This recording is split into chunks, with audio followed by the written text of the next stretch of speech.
कैसे हैं आप सब। उम्मीद करता हूँ बहुत अच्छे होंगे। दोस्तों, आज की इस बहुत सी बेहतरीन सी वीडियो में हम लोग जो है अमीबा में पोषण को देखने वाले हैं। इसके पहले वाले जो हम लोगों ने बायो के क्लास में पोषण को देखा था, अच्छे से डिटेल समझा था। पोषण के प्रकार जो था, पर पोषण के प्रकार, इसके लिए स्पेशल वीडियो है ना। एक एग्जाम्पल के साथ था। आप लोगों को वीडियो और डिस्क्रिप्शन बॉक्स में उसका लिंक दिया हुआ है, आप लोग जरूर देखिएगा। और प्रकाश संश्लेषण जो कि बहुत अच्छा सा एक वीडियो बना था, उसको जरूर देखिएगा आप लोग। प्रकाश संश्लेषण क्या है, प्रकाश संश्लेषण के लिए क्या क्या कच्चा पदार्थ है, इसके लिए एकदम फिगर के माध्यम से एकदम भेजा में भेज दिए थे, है ना। भेजा में भेज दिए थे, आप लोग देखिएगा जरूर उसको। तो कहने का मतलब है कि अमीबा में पोषण, अक्सर प्रश्न दीर्घ उत्तरीय में भी आ जाता है या लघु उत्तरीय में भी आ जाता है कि अमीबा, इससे ऑब्जेक्टिव भी आपका बहुत सारा क्लियर होगा कि अमीबा में पोषण किस विधि से होता है, विसरण या परासरण। तो यहाँ पर विसरण से आप लोग देखेंगे, आगे पढ़ेंगे। तो अब बात आ जाती है दीर्घ उत्तरीय में। तो दीर्घ उत्तरीय में कहता है कि अमीबा में पोषण के जो है व्याख्या करें। अमीबा में पोषण कैसे होता है, अमीबा में पोषण कैसे होता है। तो देखिए, अमीबा में पोषण जो है बड़े भैया, वह मुख्यतः 3 चरणों में संपन्न होता है। कौन कौन? भोजन अंतर्ग्रहण, पाचन, उत्सर्जन यानी कि इंगेशन, डाइजेशन और एक्सक्रीशन। तब जाकर के पोषण जो होगा कंप्लीट होगा बड़े भैया, है ना। कंप्लीट होगा, तब जाकर के पोषण आपका कंप्लीट होगा। किसमें? अमीबा में। जब ये प्रक्रियाएं होगी, भोजन अंतर्ग्रहण होगा, पाचन होगा, उत्सर्जन होगा। तो सबसे पहले यहाँ पर हम लोग देख रहे हैं भोजन अंतर्ग्रहण, है ना। अंतर्ग्रहण कहने का मतलब कि भोजन को अंदर लेना, यानी कि मुख के अंदर या शरीर के अंदर लेना। अंतर्ग्रहण मतलब यही होता है। अंतर्ग्रहण, अंतर मतलब अंदर, ग्रहण मतलब ग्रहण करना, लेना, है ना।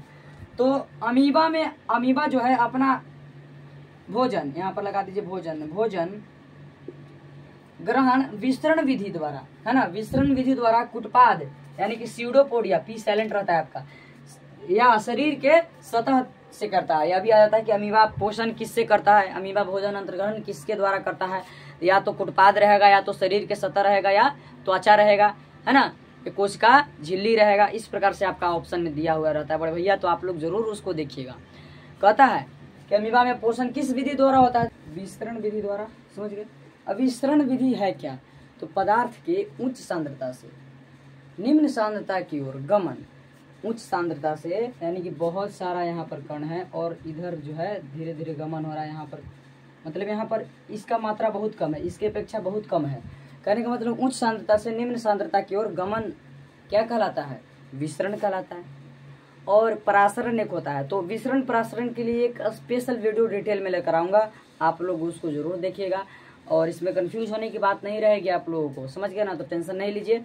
विसरण समझ गए आप लोग कि पदार्थ के उच्च सांद्रता से निम्न सांद्रता की ओर गमन क्या कहलाता है? विसरण कहलाता है। तो विसरण विधि द्वारा कुटपाद द्वारा शरीर या सतह, शरीर के सतह के द्वारा होता है अमीबा में क्या? भोजन अंतर्ग्रहण। यह भोजन अंतर्ग्रहण के लिए कुटपाद को भोजन कण की ओर बढ़ाता है और ग्रहण करता है, और भोजन रसधानी का निर्माण करता है। यानी कि जो एक तरह से भोजन ग्रहण करने के लिए वो क्या करता है कि अपना शरीर को जो सतह है, यानी कि कुछ इस प्रकार से रहता है आपका, उसका शरीर का सतह किसका? अमीबा का। तो यह जो है धीरे धीरे बढ़ाने लगेगा, है ना। यहाँ पर जो है गैप टाइप के बना देगा, और ये जो है यहाँ तक ऐसे बढ़ा देगा, ये ऐसे बढ़ा देगा, और बीच में गैप हो जाएगा एक तरह से। देखिए आगे फिगर के माध्यम से बताया गया है। यह भोजन ग्रहण करने के लिए कुटपाद को भोजन के कण की ओर बढ़ाता है और ग्रहण करता है, और भोजन रसधानी का निर्माण करता है। अब देखिए फिगर, यहाँ पर देखिए, कोई भी चीज जो है मैं अक्सर जो है यह प्रयास करता हूं कि फिगर के माध्यम से बता दिया जाए। तो मैं कहता हूं कि आप लोग यदि परीक्षा दे रहे हैं तो आप लोग उसको फिगर जरूर बना दीजिएगा उस समय परीक्षा देते वक्त, है ना। यदि साइंस का प्रश्न आए इस प्रकार से तो संभव है तो बना दीजिए, नहीं तो कोई बात नहीं है। अधिकतर प्रयास कीजिएगा कि बना ही दे। यह अमीबा है। इसमें जो है बीच वाला भाग को क्या कहते हैं? केंद्रक, और ये सब भाग को क्या कहते हैं? कोशिका द्रव्य यानी कि साइटोप्लाज्म। अब देखिए फिगर को आगे बढ़ाते हैं। तो यहाँ पर देखा जा रहा है कि भोजन के कण है, भोजन के कण है। तो भोजन के कण है तो यह, और यह जो है शरीर के सतह, यानी कि यह कुटपाद है एक तरह से। यहाँ पर ध्यान में रख लीजिए, कुटपाद, स्यूडोपोडिया जिसको हम लोग बोलते हैं। तो भोजन के कण है।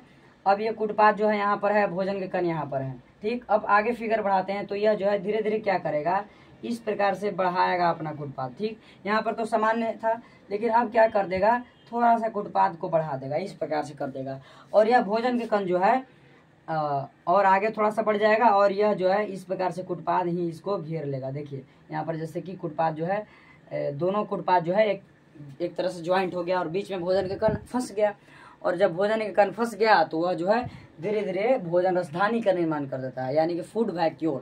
फूड वैक्यूल कहने का मतलब उसमें जो है सभी प्रकार के पाचक तत्व, जल और भोजन तो है ही, यानी कि सभी उसी में पाचन होगा उसका। फूड वैक्यूल, भोजन रसधानी में ही सब पाचन होगा उसका भोजन का, समझ गए। यानी कि कुटपाद बढ़ाता है, भोजन को ग्रहण कर लेता है, यानी कि भोजन ले लेता है अपने शरीर के अंदर, है ना, और रसधानी का निर्माण कर देता है, चारों तरफ से पैक हो जाता है। देखिए यह बात ध्यान में रखिएगा कि अमीबा जो है मृदु जलीय एक तरह से एक कोशिकीय जीव है ना। यह जल में ही रहता है, कुटपाद के माध्यम से इधर से उधर गमन करता है ना, और उसी के माध्यम से भोजन भी ग्रहण करता है। यहाँ तक आप लोग समझ गए, स्क्रीनशॉट आप लोग लीजिएगा। अब हम लोग देखेंगे पाचन यानी कि डाइजेशन। देखिए यहाँ पर सॉरी मिस्टेक हो गया, डाइजेशन का ये है आपका मीनिंग सही हुआ, और इंगेशन माफ कीजिएगा, है ना, इस प्रकार से मीनिंग आपका सही होता है और पहले गलती था। ठीक, पाचन यानी कि डाइजेशन। अब देखिए यहाँ पर भोजन रसधानी में उपस्थित एंजाइम, जल तथा भोजन कण मिलकर पाचन संपन्न करते हैं और पचा हुआ भोजन, है ना, पचा हुआ भोजन भोजन रसधानी से निकलकर कोशिका द्रव्य में पहुंच जाता है। क्या हुआ कि उसमें पाचक एंजाइम एक तरह से था, यहाँ पर यदि हम लगा दे पाचक एंजाइम भी था, जल भी मिला और भोजन के कण तो ग्रहण ही किया, तो भोजन के कण ग्रहण किया और जल में है तो जल मिल गया उसको, और क्या पाचक एंजाइम एक तरह से उसमें निर्माण हुआ। तो पाचक एंजाइम, भोजन के कण और जल मिल करके क्या हो गया, भोजन पच गया एक तरह से, यानी कि पाचन की क्रिया संपन्न हो गई। और जब पाचन की क्रिया संपन्न हो गई तो पचा हुआ भोजन जो है पूरे शरीर में फैल गया, भोजन रसधानी से निकल करके पूरे कोशिका द्रव, कहने का मतलब पूरे अमीबा के शरीर में फैल जाता है। ठीक, फैल जाता है। देखिए जैसे कि यहाँ पर फिगर के माध्यम से आपको दर्शाया गया है कि यह क्या है, आपका फूड वैक्यूल है, फूड वैक्यूल यानी कि भोजन रसधानी है। और यह भोजन रसधानी में भोजन पचा हुआ है। देखिए तीर के निशान से हमने बना दिया कि पूरे शरीर में जो है फैल रहा है एक तरह से, है ना, पूरे शरीर में फैल रहा है। पूरे शरीर में जब फैल रहा है तो पूरे शरीर को एनर्जी मिलेगा उसको, किसको, अमीबा को, है ना, पूरे शरीर को एनर्जी मिलेगा। अब हम लोग देखते हैं उत्सर्जन। तीसरा चरण है अमीबा में पोषण का, उत्सर्जन, बहिष्करण, एक्सक्रेशन इंग्लिश में बोलते हैं उसको। देखिए अमीबा में अपचा भोजन को शरीर से बाहर निकालने का कोई अस्थायी रास्ता नहीं होता है। जैसे कि हम लोगों के शरीर में एक अस्थायी रास्ता होता है ना, अस्थायी रास्ता होता है अपशिष्ट पदार्थ को निकलने के लिए। अपचा भोजन एक तरह से, अपचा भोजन कहने का मतलब कि जिससे कोई भी जीव के अपचा भोजन क्या कहलाता है, जिससे उसके एंजाइम नहीं पचा सका, यानी कि अमीबा में अपचा भोजन कहने का मतलब कि अमीबा के एंजाइम जो है उसको, उस कण को या उस चीज को नहीं पचा सका, वही अपचा कहलाता है, उसको नहीं पचा सका, अपशिष्ट एक तरह से, है ना। तो हर एक जीव में एक तरह से अपचा भोजन निकालने के लिए एक रास्ता होता है। कोई में रास्ता नहीं होता है, वो अपना रोज मतलब प्रतिदिन जो है नए नए रास्ता निकालते हैं। जैसे कि यह हो गया अमीबा हो गया, इसका कोई अस्थायी रास्ता नहीं होता है कि उसी के माध्यम से रोज जो है अपशिष्ट पदार्थ बाहर निकलेगा। अमीबा में जो है ऐसा नहीं है ना। तो ये क्या करते हैं कि शरीर के किसी भी सतह से एक अस्थायी रास्ता यानी कि छिद्र का निर्माण करते हैं और उससे अपशिष्ट पदार्थ को बाहर कर देते हैं, है ना। लेकिन मनुष्य में या अन्य जानवर में ऐसा नहीं है। कोई जीव में जो है ऐसा होता है कि उसमें जो है अपशिष्ट पदार्थ निकालने के लिए कोई अस्थायी रास्ता नहीं होता है। वे जो है अपने आप से अस्थायी रास्ता के निर्माण करते हैं, यानी कि टेम्पररी रास्ता का निर्माण करते हैं और उससे अपशिष्ट पदार्थ उत्सर्जित करते हैं। तो यहाँ पर देखिए अस्थायी रास्ता नहीं होता है, इसलिए अमीबा अपने शरीर के किसी भी स्थान पर एक अस्थायी छिद्र का निर्माण, किसका, एक अस्थायी छिद्र का, अस्थायी टेम्पररी छिद्र का निर्माण करता है। इसी माध्यम से अपचा भोजन शरीर से बाहर निकल जाता है, बहिष्करण कहलाता है। या बहिष्करण कहते हैं, यानी कि उत्सर्जन कहते हैं, एक्सक्रेशन कहते हैं। कहने का मतलब है कि अमीबा में भोजन पचने के, देखिए एक बार पूरा हम बता दे रहे हैं आप लोग को, अमीबा में भोजन पोषण के कैसे कैसे पोषण होता है, तीनों चरण एक साथ बता दे रहे हैं। देखिए सबसे पहले अमीबा है।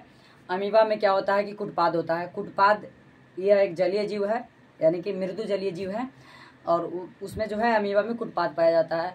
और अमीबा जो है यदि भोजन उसको जल में भोजन के कंदी मतलब अनुभव हो गया तो वह क्या करता है, कुटपाद को बढ़ाता है। धीरे धीरे कुटपाद बढ़ जाता है और वह भोजन के कण जो है उसमें फंस जाता है कुटपाद में, और वह जो है धीरे धीरे भोजन रसधानी का निर्माण कर देता है। भोजन रसधानी में पाचक एंजाइम पाए जाते हैं, भोजन के कण पाए जाते हैं और जल पाए जाते हैं। अब देखिए यहाँ तक हो गया भोजन अंतर्ग्रहण, यानी कि भोजन अंदर उसके शरीर के अंदर चला गया, कुटपाद बढ़ा करके उसको ग्रहण कर लिया। अब है भोजन के पाचन। भोजन के पाचन में क्या होता है कि उसमें पाचक एंजाइम और जल तथा क्या पाया जाता है, भोजन के कण पाया जाता है। किसमें, तो एंजाइम जो है आपका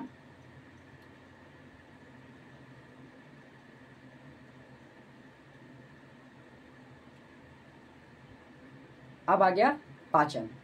तो पाचन में क्या होता है, पाचन में जो है जो भोजन रसधानी था उसमें क्या क्या था, पाचक एंजाइम था, जल था, भोजन के कण था। तो तीनों मिल करके जो है पाचन क्रिया संपन्न करते हैं, यानी कि पच जाता है भोजन, जो है पच जाता है भोजन, जल भी मिल जाता है और पाचक एंजाइम जो कि भोजन को पचा देता है, भोजन के कण पच जाता है और पचा हुआ भोजन पूरे शरीर में फैल जाता है, यानी कि पूरे कोशिका द्रव में, अमीबा के कोशिका द्रव में फैल जाता है। अब यहाँ तक पाचन की क्रिया संपन्न हो गई, यानी कि खत्म हो गई, यहाँ पर पाचन हो गया। अब देखिए अब है तीसरा चरण उत्सर्जन। उत्सर्जन में क्या होता है कि अपचा भोजन, कहने का मतलब जो पच नहीं पाया, यानी कि वेस्ट मटेरियल एक तरह से कह सकते हैं, यानी कि वह पाचक एंजाइम जो है पचा नहीं पाया उस भोजन को। तो अपचा भोजन क्या होता है, या अपशिष्ट पदार्थ और शरीर के अंदर जो भी गंदगी रहता है वह जो है एक छिद्र के माध्यम से, एक अस्थायी छिद्र के माध्यम से, क्योंकि उसके पास जो कोई अस्थायी छिद्र नहीं पाया जाता है, उसके पास कोई अस्थायी परमानेंट छिद्र नहीं पाया जाता है, इसलिए वह टेम्परेरी छिद्र का निर्माण करता है और उससे अपने शरीर के अंदर के अपशिष्ट पदार्थ और अपचा भोजन जो है सब को बाहर कर देता है उसी छिद्र के माध्यम से। इसी को हम लोग कहते हैं उत्सर्जन। तो यहाँ तक आप लोग को उम्मीद करता हूँ अच्छे से समझ में आ गया होगा। अब देखिए यह जो है तीनों चरण जो है एकदम क्लियर हो गया होगा आपको।